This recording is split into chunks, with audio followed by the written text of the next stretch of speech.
everything I've done has mainly been pretty much all about books. So I'm going to try talking about something a little bit different, and that is about music. It's another one of my hobbies, one thing that I really enjoy, and I have not done it yet.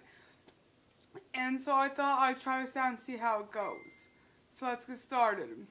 About a month ago, my favorite band announced that they're going to be no longer touring. That is the band Rush.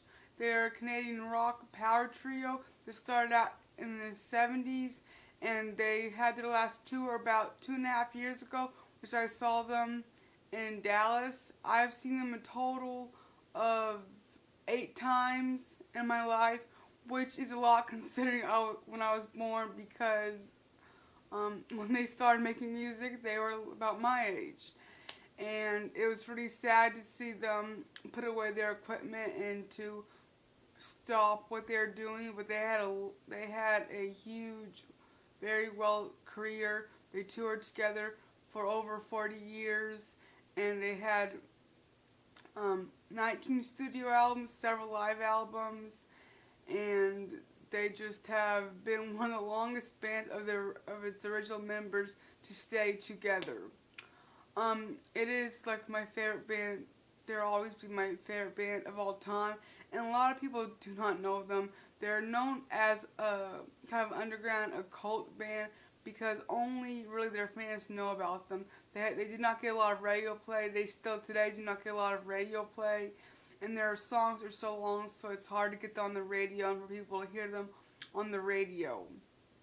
But their story of from beginning to end has been a huge, amazing story. And about in 1997, they went on a 5-year hiatus because the drummer Neil Peart lost his daughter and his wife to cancer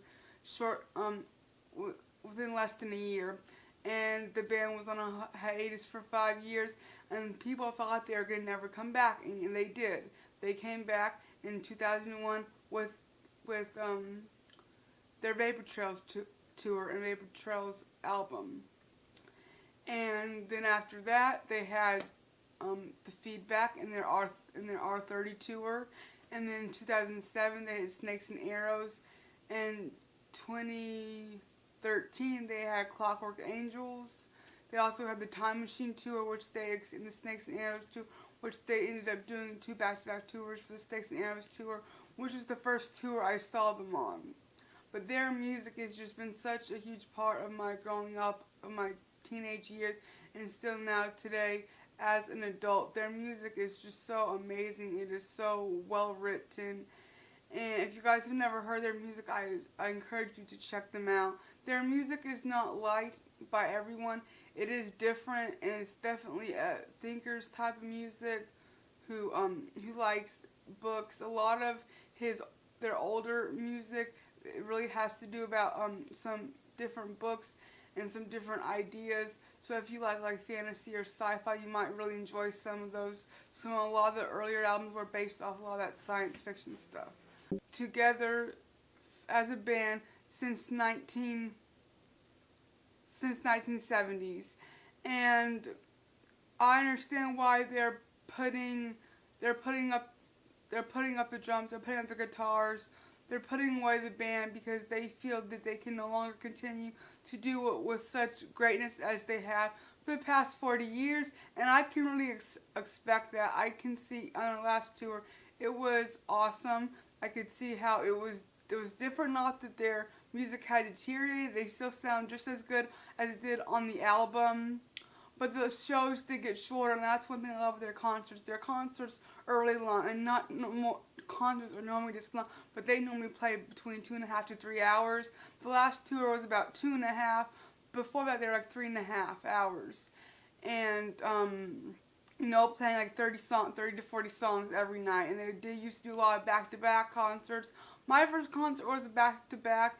In 2007, I saw them in Dallas, and then I saw them in San Antonio. The next night, they were back-to-back concerts in the fall, and they were awesome. And since those concerts, and all the concerts I've seen of them, my love for their music and their talent has just become so amazing. There are a lot of neat things about the guys' lives that people probably don't know about.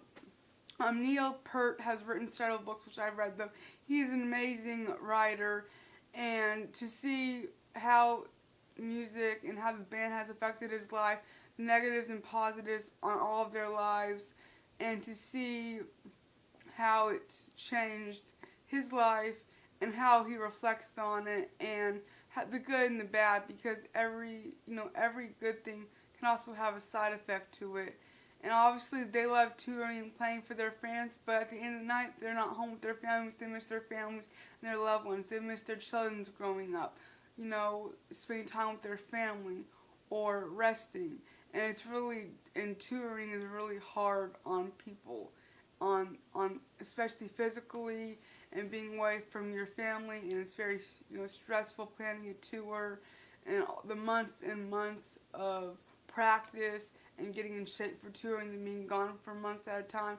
It is very taxing, and I really appreciate all musicians who do that, because musicians are really who decide to take their life to really learn how to become the best they can at music or any type of art or anything, share it with the world.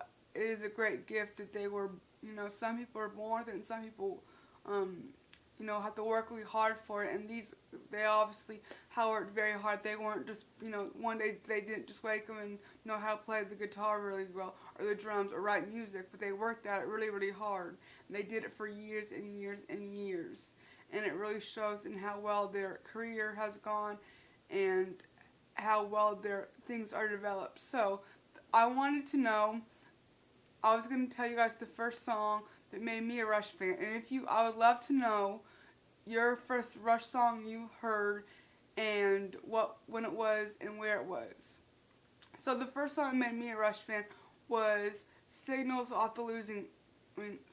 was Losing It off the Signals album. And also, of course, Subdivisions was one of my favorite songs. But I heard that song in California in, what year was it?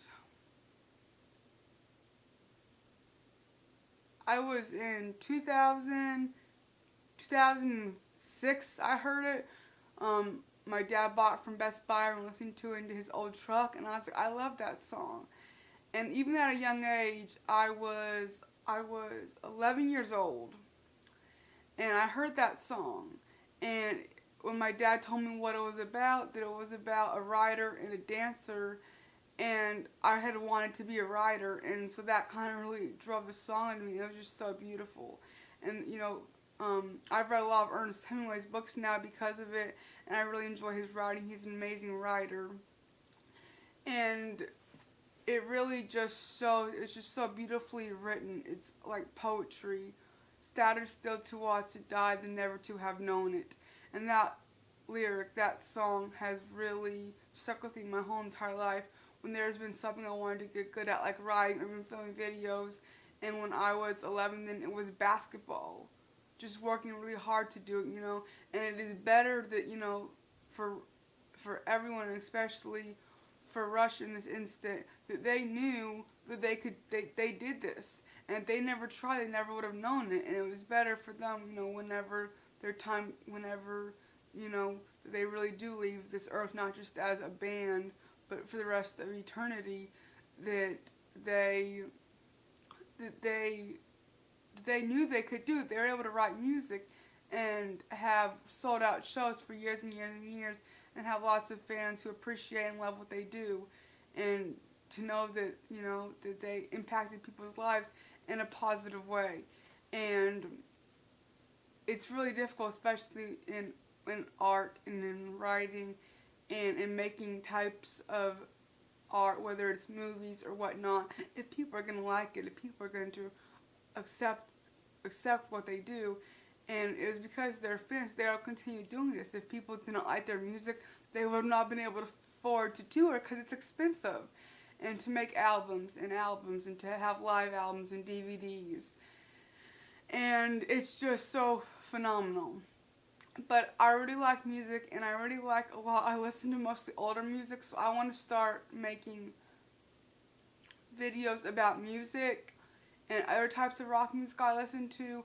I listen to mostly older stuff from before I was born, which is really weird. I mean, I was born in the 90s, so a lot of the music I listen to, some of my favorite Rush stuff's like in the 80s or early 90s, and I think that's kind of funny. But I hope you guys like this video, and I'd love to know the music that you guys have listened to, and sometime I want to do like maybe do one-on-one album of my first and favorite songs on an album and talk about them. Some songs I've gone through and tried to understand them to learn what they're about, and I have others I haven't. I just love them because the sound, because the lyrics are so catchy. But I hope you guys like this video, and I'll see you guys next time in another one. Goodbye.